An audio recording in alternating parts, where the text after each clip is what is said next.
मोदी सरकार तो आदिवासियों के लिए डिस्ट्रक्शन ही लाई है, विनाश ही लाई है। आज की सरकारें हमारे जंगलों में घुसी है, तो हम ये ऐलान करना चाहते हैं कि अगर आप हमारे जंगलों में आते हो तो हम आपके शहरों पे कब्जा कर लेंगे। अगर आदिवासियों को बचाना है तो आपको जल जंगल को बचाना पड़ेगा, और जल जंगल ज़मीन को बचाना है तो आपको आदिवासियों को बचाना पड़ेगा।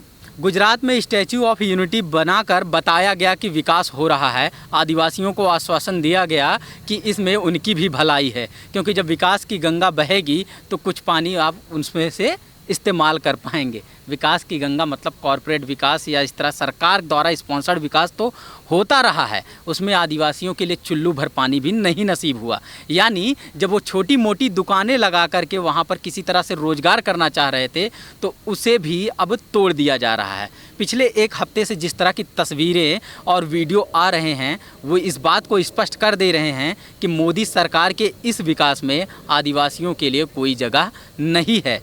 ये जो विकास है वो कॉरपोरेट का विकास है, ये जो विकास है सरकार और कॉरपोरेट के नेक्सस का विकास है।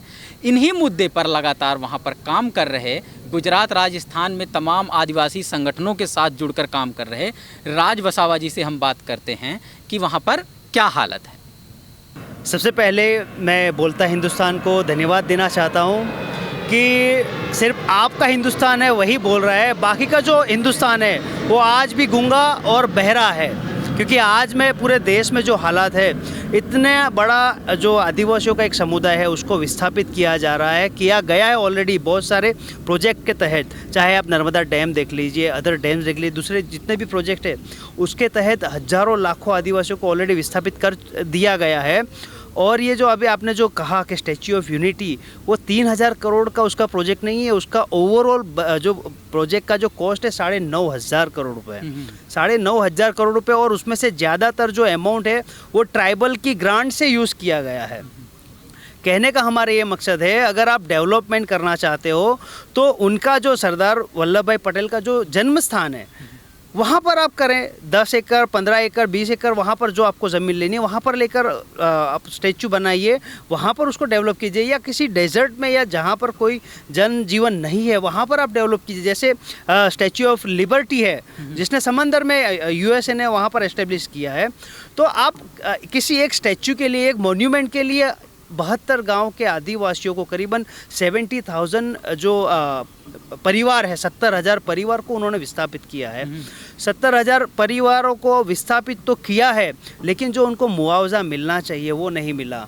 आज भी वो लोग दर दर की ठोकरें खा रहे हैं। जो सरदार सरोवर डैम के लिए, मतलब कि उसकी वजह से 500 से ज़्यादा आदिवासी गांव विस्थापित हुए हैं।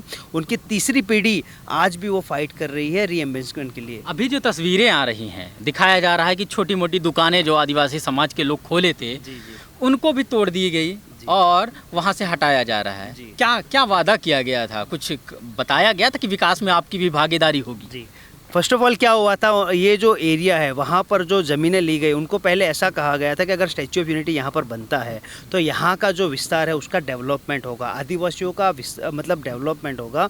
लेकिन जैसे ये स्टैच्यू का प्रोजेक्ट कंप्लीट हुआ, धीरे धीरे करके आदिवासी जो वहाँ पर थोड़ा ठेला या जो लारियाँ और जो भी लगा के वहाँ पर अपना जीवन निर्वाह कर रहे थे उनको हटा दिया गया। अच्छा, पहली बात यह है कि जो सरदार सरोवर निगम है, निगम ने ये ऑर्डर दिए जबकि उनके पास कोई पावर नहीं है ये इस तरह का ऑर्डर करने के लिए। या तो गांव पंचायत कर सकती है, या जिला पंचायत कर सकती है, या गवर्नमेंट गुजरात कर सकती है। लेकिन ये एक निगम ने इनको मतलब पुलिस डिपार्टमेंट को ऑर्डर दिया, बोले कि आप इनको हटा लो। करीबन 150 से ज़्यादा जो लोग परिवार थे उनके जो मतलब ज़िंदगी का जीने का जो सहारा था वो छीन लिया गया है। आज वो लोग भीख मांगने के लिए वहाँ पर मजबूर है, और आज के दिन कई सारे आदिवासी वहाँ पर कटोरा लेकर मोदी गवर्नमेंट को कह रहे हैं कि आपने हमको भिखारी बनाने के लिए यहाँ पर भेजा है या ये प्रोजेक्ट लाए हैं, तो हम भिखारी बन चुके हैं, आप हमें स्टैच्यू ऑफ यूनिटी के नाम पर ही भीख दे दीजिए। मूर्ति के पीछे जो मानसिकता है खासकर मीडिया कवरेज की,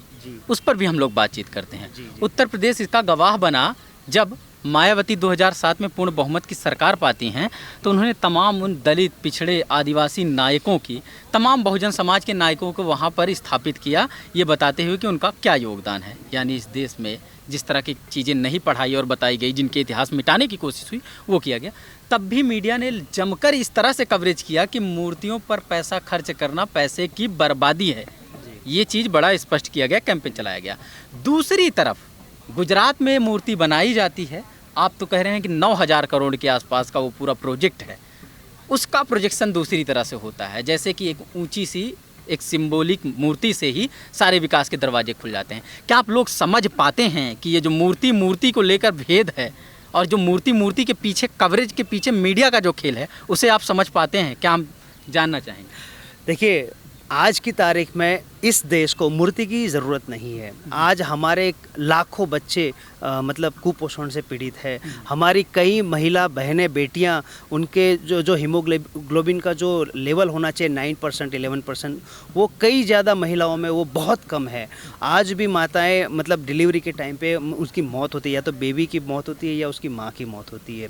कई सारे बच्चे हमारे आज भूखे सोते हैं हर सड़कों पर, अनाथ है, जिनके पास घर नहीं है। वहाँ पर इतना बड़ा अमाउंट स्पेंड करने का क्या मतलब है? यहाँ पर जिंदा लोगों की कदर होनी चाहिए, वहाँ पर आप मूर्तियों की कदर करते हो। इवन सरदार वल्लभ भाई पटेल भी अगर जिंदा होते तो वो भी कहते कि नहीं, मुझे ये स्टैचू नहीं चाहिए, वो पैसा आप किसी के डेवलपमेंट में, सही जिसको ज़रूरत है उनके अपलिफ्टिंग के लिए आप उसको यूज़ कीजिए। मायावती जी ने जो सरकार उनकी खोई थी, वो स्टैचूज़ की वजह से खोई थी। उस टाइम पे उन्होंने ऐसा माहौल किया था कि ये स्टैचू की ज़रूरत नहीं है, तो करीबन चलो उन्होंने 2,000 करोड़ या 3,000 करोड़ जो भी उन्होंने स्पेंड किया, इससे तो ये कई गुना ज़्यादा ये कॉस्टिंग ये स्टैचू के पीछे मीडिया क्यों भेद कर रहा है, मैं ये कह रहा। जी। उधर जो दलित पिछड़ों के आइकन्स हैं, उनकी मूर्ति स्थापना पर मीडिया कहता है कि पैसे की बर्बादी है। इधर क्या सरदार पटेल की मूर्ति से सच में विकास की गंगा बह रही है क्या उधर? आज की तारीख में मैंने आपको स्टार्टिंग में कहा था कि सिर्फ आपका जो बोलता है हिंदुस्तान वही बोलता है, बाकी सब गूंगे हैं, बहरे हैं। मीडिया का आज रोल ऐसा है कि उनको कहाँ पे टीआरपी मिलती है, वो जो जनजीवन है, जिनके साथ अन्याय हो रहा है, उनके साथ खड़े नहीं रहे। आज इतना बड़ा इश्यूज़ है। अभी आदिवासी की बात करूँ, ये जो 22 लाख परिवारों को एविक्शन का जो एक जजमेंट सुप्रीम कोर्ट ने सुनाया था, उस वक्त भी शायद आपका जो चैनल है उन्होंने अच्छी तरह से कवर किया था, या एनडीटीवी के रवीश कुमार जी ने एक छोटा सा बाइट कवर किया था। बाकी किसी भी चैनल ने उसको हाईलाइट में भी उन्होंने वो हमें जिम्मेदारी सी लगती है जब 1 करोड़ मूल निवासियों को इस तरह से विस्थापित कर देने का आदेश हो, तो वो हमें जिम्मेदारी सी लगती है। अच्छा, उस पर भी हम आते ही हैं, क्योंकि वो सबसे बड़ा मामला है और वो पूरी तरह से ख़त्म नहीं हुआ है। उसे सिर्फ स्टे लिया गया था सरकार की तरफ से। अभी उसमें क्या अपडेट है? अभी एक्चुअली देखिए, गवर्नमेंट तो यही चाहती है कि भाई जंगल या जो भी मिनरल्स एरिया है, मिनरल्स जहाँ पर दबे हैं, वो ज़्यादातर एरिया आदिवासियों के अंडर में है। जब तक आदिवासी वहाँ पर बसे हुए हैं, वो मिनरल्स को या वो फॉरेस्ट को वो कैप्चर नहीं कर सकते। मोदी गवर्नमेंट का एक ही मोनोपोली है कि जो कॉरपोरेट वर्ल्ड है उसको ये सारी चीज़ें उनको मुफ्त के दाम में दे देना, फिर आदिवासियों का जो भी हो। अभी नेक्स्ट मंथ में शायद उसका हियरिंग है, और हमें डर वही है कि इतना बड़ा आदिवासियों का समुदाय के साथ इतना अन्याय हो रहा है, इतना अत्याचार हो रहा है, लेकिन आपके जो मेन्यू है वहाँ पर आदिवासियों का नाम तक नहीं है। ऐसा क्यों हो रहा है? एक तरफ आप बहुजन की बात करते हो, बहुजन में आदिवासियों को आप काउंट क्यों नहीं करते? इतना सेंसिटिव इशू यूपी में हुआ था, मैसेकर हुआ था सोनभद्र वाला, वहाँ पर उस टाइम पे भी किसी ने इतना एक्टिविटी मतलब जो रिएक्शन देना चाहिए किसी भी मीडिया ने नहीं दिया था, और वो आज खुलेआम सरेआम घूम रहे हैं। तो कहीं ना कहीं आदिवासी समुदाय के लिए हमें ऐसा लग रहा है कि आदिवासियों को सिर्फ वोट बैंक की तरह यूज़ किया जा रहा है, और डेवलपमेंट के नाम पर उनका विनाश ही हो रहा है। या चाहे मोदी गवर्नमेंट हो या उसके पीछे की पहले की कोई भी गवर्नमेंट हो, आदिवासियों को कोई जस्टिफिकेशन नहीं मिला। एक और मामला अभी रिसेंट का ही चल रहा है, इसलिए हम उसे भी जोड़ लेते हैं। जी। मेधा पाटकर 7-8 दिनों से लगातार भूख उपवास कर रही हैं। मामला है कि जो नर्मदा घाटी से जुड़े लोग हैं उनको विस्थापित होने का, क्या नर्मदा वाली समस्या का भी समाधान कुछ लग रहा है आप लोगों को? क्योंकि वो एक लंबे समय से चल रहा मूवमेंट है। मैं वही कह रहा हूँ, इसके पहले की जो गवर्नमेंट थी, मतलब कि कांग्रेस के शासन में सरदार सरोवर डैम का निर्माण हुआ। सरदार सरोवर डैम का जब निर्माण हुआ तो मैंने बोला 500 से ज़्यादा आदिवासी गांव डिस्प्लेस्ड हुए। उसमें गुजरात, महाराष्ट्र और मध्य प्रदेश, ये 3 स्टेट्स के आदिवासी विस्थापित हुए। मेघा पाटकर जी एक आइकन है, वो आदिवासी जो विस्थापित हुए उनके लिए लड़ रहे हैं, लेकिन आपकी जो लड़ाई है उसमें हमें रिजल्ट नहीं मिल रहा है। ये हमें ऐसा लग रहा है कि मतलब कि ये मूवमेंट को आप चलने दे रहे हैं, लेकिन जस्टिफिकेशन के लिए नहीं, बस अपनी रोजी रोटी चलती रहे उसके लिए, वो खुद हाईलाइट होती रहे, इसीलिए ये सब चल रहा है। बाकी आदिवासियों को न्याय नहीं मिल रहा है। हाँ, अगर आदिवासी, पूरे देश के आदिवासी एक मंच पर आएंगे और वो कुछ मूवमेंट करेंगे, सरकार के सामने मोर्चा खोलेंगे, चाहे वो गांधीनगर हो या चाहे दिल्ली हो, हमें सड़कों पर उतरना पड़ेगा। क्योंकि आज की सरकारें हमारे जंगलों में घुसी है, तो हम ये ऐलान करना चाहते हैं कि अगर आप हमारे जंगलों में आते हो तो हम आपके शहरों पर कब्जा कर लेंगे। अंबानी, अडानी और तमाम उद्योगपतियों का शहरों में बड़ा क्रेज होता है। सभी लोग देखते हैं ये वीडियोज, ये इंटरव्यू।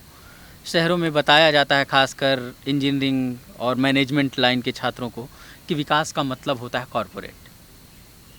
आप भी पढ़े लिखे हैं और देश विदेश की तमाम शिक्षाओं में बेहतर उपाधियां पाने के बाद आप बताइए, इस नई जनरेशन को बताइए कि तुम्हारे विकास में हमारा क्या है और हमारे विकास में तुम्हारी क्या सोच है।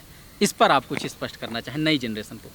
मैं नई जनरेशन को तो एक ही बात कहना चाहता हूँ कि डेवलपमेंट या विकास, अगर आप ज़िंदगी जीने के लिए आपकी जो नेसेसिटी है, चाहे प्योर ऑक्सीजन हो, पानी हो या खाना हो, ठीक है, मतलब आप आराम से जी सकते हो, और अपनी जो लग्जरियस लाइफ में नहीं कहूँगा, लेकिन जो रोज़मर्रा की जो ज़िंदगी है, अगर वो आराम से जी सकते हो तो वो आपका डेवलप है। पहले आदिवासी जंगलों में रहता था, वो जंगल के जो प्रकृति की जो जितने भी इंस्ट्रूमेंट्स है उसको डेली यूज़ के लिए वो यूज़ करता था, मतलब कि वो प्रकृति को नुकसान नहीं करता था।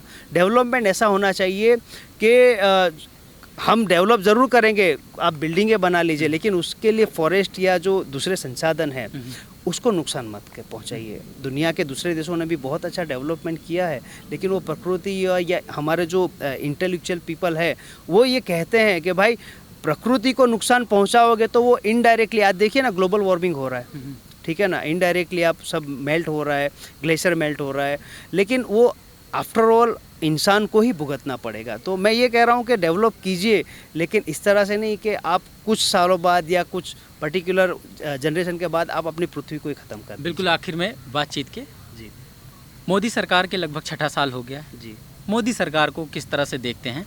आदिवासियों के लिए मोदी सरकार थोड़ी बहुत राहत की रही या और मुसीबतें बढ़ा दी? मोदी सरकार तो आदिवासियों के लिए डिस्ट्रक्शन ही लाई है, विनाश ही लाई है। क्योंकि जब वो गुजरात के मुख्यमंत्री थे तब उन्होंने हमारा जो ट्राइबल का जो सबलान का जो ग्रांट आता था वो पूरा उन्होंने अपने मार्केटिंग के लिए लगा दिया।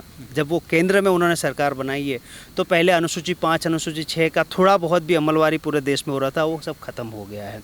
और आज आदिवासियों को इतने सारे नए नए प्रोजेक्ट के तहत वो विस्थापित करने के लिए वो नए नए प्रोजेक्ट ला रहे हैं, चाहे बुलेट ट्रेन हो, चाहे नेशनल कॉरिडोर हो, भारतमाला प्रोजेक्ट, वो सारे ट्राइबल बेल्ट से आते हैं। और जो दूसरे मिनरल्स के जो प्रोजेक्ट्स वो लोग आने वाले फ्यूचर में ला रहे हैं, ये स्टैच्यू ऑफ यूनिटी समझ लीजिए, ऐसे कई सारे जो नए नए प्रोजेक्ट्स आ रहे हैं वो आदिवासियों के लिए विनाश लेकर ही आए हैं। और हम ऐसा कह रहे हैं कि अगर आदिवासियों को बचाना है तो आपको जल जंगल को बचाना पड़ेगा, और जल जंगल ज़मीन को बचाना है तो आपको आदिवासियों को बचाना पड़ेगा। तो मोदी सरकार हमारे लिए कोई भी राहत वाली कोई भी पैकेज या कोई भी नीति, हमारे लिए पॉलिसी उन्होंने बनाई नहीं है। और हमें लग रहा है कि हम ये शायद हमारा आदिवासी समुदाय का एक जो एंड है उस तरफ हम जा रहे हैं। चलिए, बहुत बहुत शुक्रिया हमसे बातचीत करने के लिए, तमाम वो बातें बताने के लिए कि जिसे हम लोग विकास देखते हैं दरअसल वो किसका विकास है। जिस विकास की हम लोग बात करते हैं उस चर्चा से कौन गायब है? जिस जल जंगल ज़मीन पर पहला अधिकार जिनका है वो कहाँ पर हैं? इन चीज़ों को मिस कर देने में कम से कम इस हिंदी बेल्ट में आदिवासियों की कम समझ होने वाले लोगों को विशेष रूप से काम करना चाहिए और ये समझ पैदा करनी चाहिए कि जिसे हम विकास कह रहे हैं वो किसकी नेचुरल रिसोर्सेज को कब्जा कर किया जा रहा है। धन्यवाद।